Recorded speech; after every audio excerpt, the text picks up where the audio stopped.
I think that's going to be kind of the differentiation between someone just jumping on Discord and creating Midjourney images at random, sort of like, oh, that's cool, that's really neat, and a creative professional or somebody that's trying that needs to hit a very specific target, you know what I mean, and needs to do something really specifically creative. And I think that's going to be a key differentiation. Hello, and welcome to The Marketing Architects, a research-first podcast dedicated to answering your toughest marketing questions. I'm Elena Hengel. I run the marketing team here at Marketing Architects, and today I'm joined by my co-host, Rob DeMars, our Chief Creative Officer. And today we're also joined by a very special guest, Greg Brannen, currently our marketing content designer, but previously a wearer of many hats at our agency, including senior animator, TV commercial editor, designer of children's toys, and most recently, an AI creative explorer. Yeah, thanks. Thanks for having me, guys. This is going to be, I'm so excited to be part of this. Super fun. Greg, the inmates have taken over the podcast. Yes, this is, it's either going to go very well or very wrong. So me and Rob together, I don't know, Elena. You're very brave, I think. I was going to say, Angela's not here, and you two are notorious for being just goofy goobers at MA. So I'm going to keep us on the rails here. We are back today with our thoughts on some recent marketing news, always trying to root our opinions in data, research, and what drives business results. Greg is here today to help us cover one of the hottest topics in marketing. How will AI impact marketing creative work? And I thought we could start with a little bit of a timeline update. Some listeners might have heard our episode a few weeks ago on AI. We opened that episode by walking through a timeline of this AI explosion, ending with OpenAI announcing plugins for ChatGPT at the end of March. And boy, have things continued to change since then. Since that show, ChatGPT was banned and then unbanned in Italy. OpenAI announced ChatGPT 4 with browsing. New data controls were added to ChatGPT, which allows companies to choose which conversations are trained in future models. The ChatGPT iOS app launched. OpenAI's CEO Sam Altman appeared in front of a Senate committee on the oversight of AI. OpenAI launched a program to award 10 $100,000 grants to researchers to develop a democratic system for determining AI rules. And NVIDIA, the technology company that designs chips that power these generative AI tools, became a $1 trillion company, all thanks to the new AI boom. And I'm sure there will be more breaking news today, even as we record this podcast, of course. But before we talk more about the present and future of AI for creatives specifically, I actually want to take us back in time. Rob, you shared a story with me the other day about a creative disruption that sounded eerily familiar to what creatives are facing today. Could you tell us about a dinosaur that changed the stop motion industry? 100%. I tell you what, there are certain times in history where technology has thrown creativity a loop, and you sort of scramble and you go, wow, how is the world going to change? And 30 years ago, which is, I can't believe it, but 30 years ago, Jurassic Park hit the silver screen. And it really changed the way the world talked about CGI, which is, computer generated imagery. I mean, I remember sitting in the theater with my jaw dropping and just going, wow, these dinosaurs, they look so real. It was epic. It was absolutely epic. And that was really the first time that CGI had been put on display at that level. There was definitely, experimenting that was going on. But what was super interesting to find out, I recently watched on Netflix, there's the Movies That Made Us. They do an episode on Jurassic Park. And they talked about how CGI was not a part of the game plan for that movie at all. In fact, they had hired Phil Tippett, who is this renowned stop motion animator. You move the Tauntaun, right, Gray? Was it the Tauntaun in Empire Strikes Back? You move it just a little bit, you take a photo, you move it just a little bit, you take a photo, and it was a painstaking process, but that's how you brought creatures to life in cinema. And Phil Tippett was a legend, and he was hired to do Jurassic Park because he's the best in the business, and Steven Spielberg had worked with him all the time. But at the same time, they had these computer artists who their job was to put motion blur on the stop motion dinosaur. So you got a more fluid movement, right? And there was a particular motion artist named Steve Spaz Williams, who was a total rebel, right, Greg, in the Yeah. the world of computer generation, and he had done a movie called The Abyss, where they had just initially put in some kind of fluid CGI graphics that was really mind blowing at the time. And what was the other one that he had just? Oh, it was Terminator, right? Was Terminator another 2, one yeah. that, yeah, where he had really helped pioneer that. But there was no way the Jurassic Park folks wanted to use, CGI in this movie. It was too early. So he was hired to put in this motion blur, but he said, "Man, I can make a dinosaur that's CGI." And they're like, "Are you kidding? No way." I mean, Phil Tippett alone's going to freak out if you tell him we're not going to be using him. So Spaz's boss said, "You can't do it."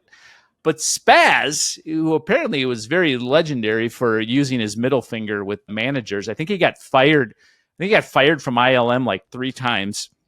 He said, "I'm going to do this anyways." So he and his colleague, just behind the scenes, started to build a dinosaur in CGI. And so one of the studio executives came to see their motion blur test, which is what they were initially assigned to do.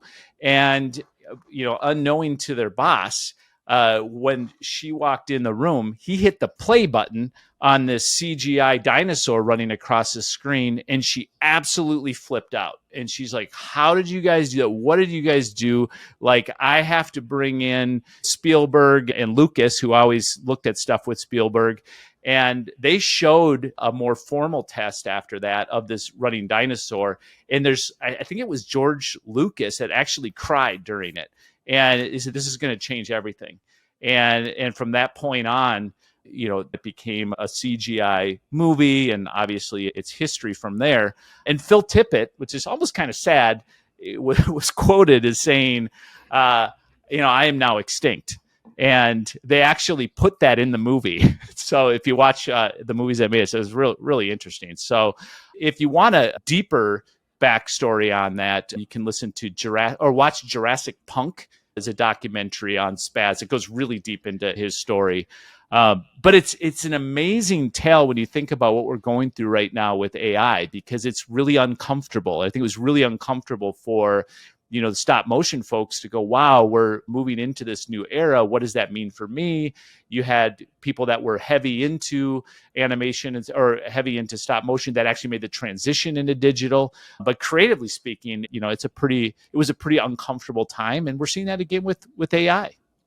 Yeah, Rob, when you told me that story, I thought that's just a perfect opener for the show. It has so many connections, not only connecting to what's happening with AI right now, but the 30-year anniversary of the movie. And also, Greg, I know you have a personal connection to Jurassic Park as well. Rob, thanks for the Jurassic Park story. I mean, that got me into what I'm doing today. You know what I mean? It inspired me to get into doing CGI and all this kind of stuff. So when I was in college, I got into computer animation, and they didn't even offer it at a 3D sort of computer animation at my school. But I found some software, and I was like, "This is cool. Like, this is so exciting." And it was rudimentary. But the first animation I did for a video class we had to create a commercial, and I did a Coke can that crushed down, and then it morphed and it came back up as a Diet Pepsi can. And I was like, and it blew in all honesty, it wasn't very good, but it blew people away because it was just so new, and it was like, wow. And it kind of blew my instructor away. And it was the first taste of kind of success that I had with the idea of kind of technology and design coming together, and I think it really shaped my perspective on where I wanted to go with things, So then when I graduated school and I knew I wanted to do something with computer animation, I was like, this is it, man. This is exciting. And it felt like something I could really latch onto. But it was so early, and the technology was super expensive, and it wasn't easy at the time. So, but then I saw Jurassic. It was like literally, I think that next summer or something after I graduated, it was like I saw Jurassic Park in the theater, Rob. So thank you. It was like, it was like, dude, like you said, it just blew my mind. It was like, it was so exciting. It was like the possibilities just opened in front of me as I'm sitting in the theater, of what you can do. It's like, wow, you can bring a dinosaur to life with like this computer technology. It was just insane. So that really shaped kind of, where I wanted to go with this stuff. And so I went on a mission to find a school that I could learn this kind of stuff, right? And at the time, there was nobody. I think if I remember correctly, it's been a while. It's been 30 years.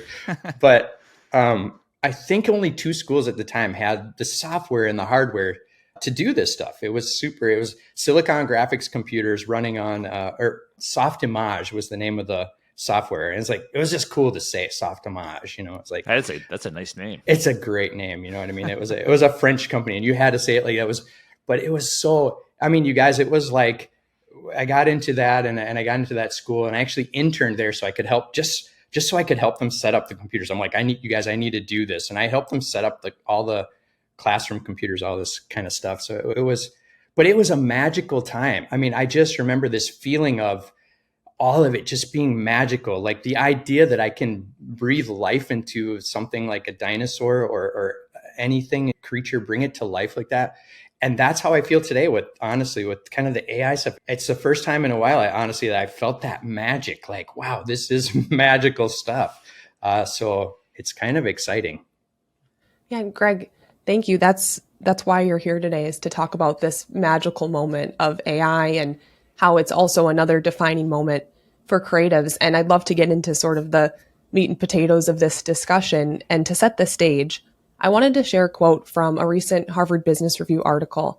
And that article was titled, "How Generative AI Could Disrupt Creative Work." The authors, David DeCramer, Nicola Marini Bianzino, and Ben Falk, open with this. In the face of technological change, creativity is often held up as a uniquely human quality, less vulnerable to the forces of technological disruption and critical for the future. Indeed, behavioral researchers even call the skill of creativity a human masterpiece. Today, however, generative AI applications such as ChatGPT are threatening to upend this special status and alter creative work, both independent and salaried. These new models learn from huge data sets and user feedback. They can produce content in the form of text, images, and audio, or the combination of those. As such, jobs focusing on delivering content, writing, creating images, coding, and other jobs that typically require an intensity of knowledge and information now seem likely to be uniquely effective by generative AI. They go on to propose possible futures for AI and creativity, but this is where I'd like to turn it over to you, Greg, to talk about the future. There's been a wide variety of emotions about AI and creative work, everything from skepticism to fear to excitement. As someone who is being uniquely effective by generative AI, I'd love to know, how are you thinking about AI's impact on a creative role like yours? Yeah, that's a great question because, Elena, honestly, I've been all of those things. I've been skeptical.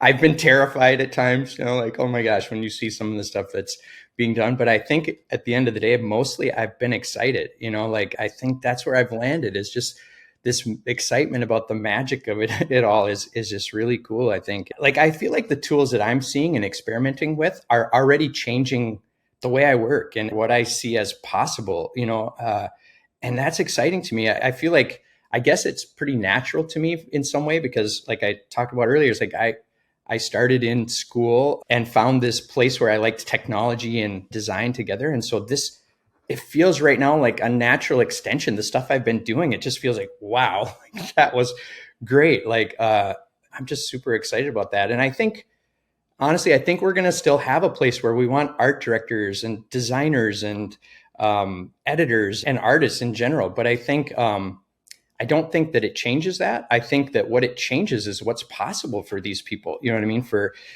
what can I do now? And I would look at it more as an opportunity of the possibilities that are opening up for all of us. I don't know what you guys think about that. Hey, Greg, when you look at how it's impacted your workflow today already, Yeah. I know some of this technology is kind of far out and some of it's really near in. What's some of the stuff that's near in that's already been really changing the game for you? I mean, like, seriously, just maybe something even as simple, if I never have to tediously cut out a subject out of a background again, I mean, I'm happy, you guys. Where was this 10 years ago is what I asked to that, because just something as simple as that, a button that's just like in Photoshop, in the Photoshop beta now, it's like remove background. It's like, there's your subject isolated on a background. It's like, wow, game changing in terms of maybe I'll go on that bike ride now this afternoon instead of like sitting here painstakingly outlining this thing or whatever. It's. Are you talking about the Adobe Firefly? The Firefly technology. I mean, the generative AI stuff is incredible. It's just incredible. It's like, I don't even know how to describe like that feeling of prompting something and then getting stuff back. But yeah, at a really basic level of what's the simple things that are actually game changing for me right now, it's some of those generative fill things in Photoshop that they've taken from kind of the Firefly stuff and integrated that into actual like, Adobe Photoshop. And it changes your workflow. It changes like how quickly you can do something, and takes things off the table that just were tedious and took a lot of time and energy. And I'm just really excited about even that kind of stuff, and I know there's bigger things, that are out there and bigger things that coming that we can get into, but even on a very simple level, that's something just game changing to me. And Greg, I think that's also a great way to make progress with AI. Things that are simple, they might not be as flashy and exciting, but can you get some quick wins and get support for AI? And then you can, move on to the greater things. But speaking of these greater things, Rob, you run a creative team. Do you share Greg's sentiment about AI? How are you thinking about AI's impact on the creative work your team does? No, 100%. I really look at it three different buckets. One, the idea, it's easy to feel threatened by the technology. If you're a copywriter or you're an art director and you're looking at this going, wow, is this gonna replace my job? But I think if you could certainly feel that way and be understandable to feel that way, but then you could flip it to an abundance mindset and look at it and go, if I'm a copywriter, I just got promoted to a creative director because I have now the collective creativity of the universe at my disposal. And I can be funneling through all of this content and shaping it myself and really doing the role of an art director. And the same thing with an art director, being able to leverage, Midjourney and all these really awesome tools to be able to go, wow, I've actually now have all of these artists working for me. Instead of me being the artist, I can be pulling it over and shaping it. So I just think that, if you put on that abundance mindset and see the possibility of it, it's so exciting. I think the second thing, and it kind of plays into this, is I do feel like there's a new breed of creative that is coming to light. And that is, with this democratization of roles between being an editor, an art director, or a copywriter, it's more about being a creative. And, back in the day, this is a few years ago, producers and editors started to become the same role. You'd have producers that could also edit, and they started calling themselves predators, which I think is still just the coolest title of any. So, and kind of related, Cool or problematic, movies. I don't know. Yeah, exactly, exactly. That's true. But it really brought to light in kind of a cool fashion the idea that roles can blend. And when you're dealing with this technology that's just so cool, you don't have to just be a copier, just be art. You're a creative and you're using these tools. And I just think that's just a new area for people to get comfortable with. And it's just like we're evolving as creative creatures. So I think that's an important one. And I think finally, and this echoes a lot of the headlines, but the cost disruption and the speed that AI is going to bring to the creative game is not going away. And it's exciting. The technology in some areas is already becoming really impactful to today's creative. When you look at text to voice, it's amazing technology. I mean, the idea that you'll be able to, or you can right now, just, in moments, create amazing voiceovers using AI technology, and to be able to choose from an endless amount of voices is incredible. Now, on the other end of the spectrum is text to video. And text to video is kind of the holy grail. Like, wow, you can be able to put text prompts in and get, full functioning pieces of video out there. Well, the technology is not there yet. It's there, and it's super exciting. And if you're playing with Runway, they just released Gen 2 to the public, so you can really get your feet wet in the tech. And you look at it and you go, some of the pieces that are produced by creative folks out there are pretty cool. There's some pretty amazing technology.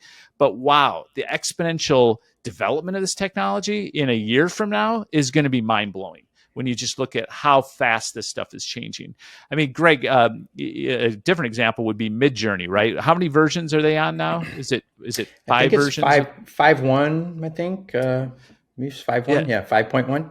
In what amount of time has it been? Like It's not been even a year? yeah, just over a year, I think. So Yeah. it's yeah. Yeah, and when you look at V1 versus V5, it's amazing what is now produced from text to image. So, the technology, it's really easy to look at some of the tech and go, "Oh, it looks ridiculous," or "That doesn't quite work." It was like, no, but look at this is just the kernel, and you keep adding, the exponential growth of AI on top of this, and it's going to be incredible. The other disruptive technology that's eating up the chip space is cryptocurrency. So there's almost just more of a technology limitation to once we can correct some of the shortages there, this stuff's just going to accelerate faster. If you're a marketer, you already know TV advertising is powerful, but launching TV is not exactly easy. That's why marketing architects rebuilt TV advertising to help brands drive profitable growth. Introducing All-Inclusive TV, a revolutionary approach to TV advertising where all you pay for is media. Marketing Architects provides everything else needed for success, from stunning creative to results you can trust. Visit marketingarchitects.com to learn more. Yeah, thank you, Rob. I loved that when you were going through those things, you gave some practical examples. And I consume a lot of marketing content. And whenever I see something on AI, I want to listen to it. But I think something that a lot of the content's been lacking are practical examples. And Greg, you already gave a few, but I'd love to just ask you again, are there any tools that you're really excited about? I know you mentioned a few things in Photoshop, but is there anything else? I think it's great to give people real, concrete examples of how they might use these things. Is there anything else you'd recommend that people look into or anything you're excited about? Certainly a lot of stuff I'm excited about. Some of the concrete examples I think Rob mentioned, I mean, Midjourneys and the runway stuff. And there's a lot of really just amazing stuff that's taking shape still, I think. You know what I mean? I think with a 3D background, I know, Rob, you actually sent me something, Rob, once about generative 3D, right? And it's like, I'm so excited about generative 3D, like having a 3D background. It's like, I think there's some really exciting possibilities with generative 3D. And so I'm excited to see where that goes. Some of the stuff I've seen from NVIDIA and from like Unreal Engine and that kind of stuff it's just like, oh my God, I don't even know how to describe it. It's literally, it feels magical. And it's like, I don't understand it, how they can make it so incredible, but it really is. And then Runway, I've been doing experiments with Runway. The first time I saw Gen 1 of Runway, I was like, just again, it was that moment, like again, like Jurassic Park, it was like the possibilities opened up in front of me, and I'm calling people, and I'm like, oh my gosh, did you see this? And like, you could do this. My mind's racing. I stopped sleeping for days, and it was, my wife is thinking I'm crazier than I already am. So it was fun. But how exciting! And then I'm really excited about Adobe Firefly, honestly, because I've had some fun experimenting with that. And I think that's the next frontier, honestly, I think we've got a lot of cool tools. And don't get me wrong, it's fun prompting something and like seeing what it comes back with. I think the next frontier is wrangling control. How do you get exactly what you're looking for? And how do you sort of wrangle control? And I think Adobe's has an interesting approach with sort of building interfaces around it so that you can kind of like the user interfaces and the user experience. I think as that gets better and feels more natural and feels, just like I can more easily work the way I want to work and get what I want to get out of it. I think that's going to be a big deal. I'm oddly excited about Microsoft Copilot. I mean, it's like, I think is really interesting. Like just, the way it looks like just having the AI assistant kind of helping you do whatever it is you need to do, building slides, building presentations, kind of the integration of that I think is cool. And again, I think that's part of what I'm saying is I think the integration, as we integrate these into better user experiences, I think it's going to be a big deal. And then, like you said, Rob, I've been experimenting with Midjourney, and in all honesty, like it blows me away the stunning images from version 1 to now we're at version 5. It's in the space of a year. It's incredible. So I think you brought up a great point, and you kind of scratch your head and go, who's going to win the AI game from a tool set standpoint? And I think some folks have an upper hand. And you look at Adobe, every content creator on the planet is familiar with Adobe, uses Adobe, understands the interface of Adobe, so they can come in and bring a lot of this generative technology into people's workspace that already works seamlessly with what they're doing. Versus someone needing to go to Discord to be able to create a mid-journey image. So there's a level of kind of nerdery that I fully respect that you need to be able to do in order to do that kind of stuff. Or another example would be how do we use stock images versus AI generated images? Well, now Getty is looking at introducing an AI integration. So, you look at some of the tool sets that are so commonly used by creatives and go, well, they end up just kind of devouring the mid journeys of the world and the runways of the world and incorporate it, just like you brought up Copilot. Well, that was Microsoft saying we're going to buy a stake into ChatGPT. So, but we're going to make this tool accessible and understandable and neatly integrated into the Office experience. So, it's definitely it's the wild, wild west. It'll be fun to see, who's going to reign. Yeah. And Rob, I think I really like what you're saying. I think that's going to be kind of the differentiation between someone just jumping on Discord and creating mid-journey images at random, sort of like, oh, that's cool, that's really neat, and a creative professional or somebody that's trying that needs to hit a very specific target, you know what I mean, and needs to do something really specifically creative. And I think that's going to be a key differentiation. And Greg, speaking of the creative professional, what should they keep in mind? You've tested a lot of these tools. What do you think is important for them to know before they start diving into this, wide variety of tools that we have now? Yeah, what should they know? I think right now I feel like it's like Rob said, it's the wild, wild west, right? It's right now, experiment, get out there, experiment, like have fun, explore these tools and see how you can use it and fit it into your design processes and how you like to work and what you like about it and what you don't like about it. I think be part of the conversation and just get out there and experiment. I really like and appreciate, the conversations that are happening and the companies like Adobe that are sort of addressing some of these thoughts around, there's a lot of there's a lot of questions about, IP, intellectual property, and what's right and what's wrong and how, things are going to shape up going forward.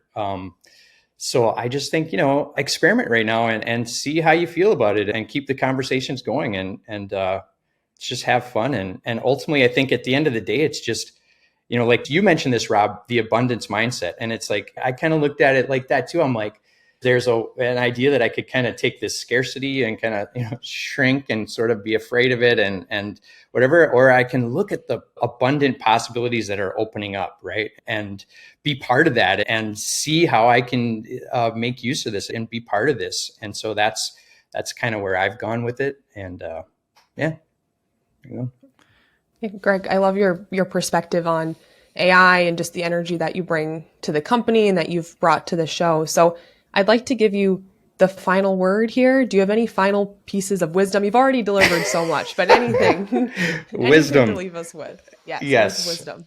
Words of wisdom from Greg. Boy, that's a tough one. But I would say, what a great way to open the show. You guys, Rob, I appreciate that Jurassic Park story so much because it really it's so dear to my heart, you guys, and such a getting to just have those feelings again of kind of the magic of creating things again and just the excitement around it. And it really is, it's magic. I don't know how else to describe it, but it makes me think of another line in Jurassic Park. There's so many great things in this. It's a great movie. Well, and the way it all, there's so many moments in the movie and the stories you probably just think that fit so well with this. And I think another one that came to mind was, I think I forget the guy's name who played Dr. Grant. I guess I know him as Dr. Grant, but he's a paleontologist. He's just seen real dinosaurs for the first time. And he's like, the world has just changed so radically and we're all just running to catch up. Right. And it's like, it's so perfect for what's happening right now with AI. And I guess I would just tell everyone, just keep running. It's like, I don't know. The AI I don't know what else. coming. They're coming, man. And hopefully they don't eat us all. But I guess the other way, the other way to look at that would be, or stop running and confront it. And, we all might just realize it's just a CG dinosaur. You know what I mean? Right. Like, let's not be too afraid of it, and let's experiment and have some fun. So, or be like Chris Pratt in Jurassic World, which is more of my generation's Jurassic Park, and train the raptors. Get them right. Exactly. Yes, exactly. That's perfect, Elena. I love that perspective. Well, I think that's a great place for us to end. That's it for this episode of The Marketing Architects. You can connect with us on LinkedIn, and if you find our show valuable, please leave us a rating and review. And if you want to know what the research says about some recent news, you can contact us at marketingarchitects.com/podcast. Now go forth and build great marketing.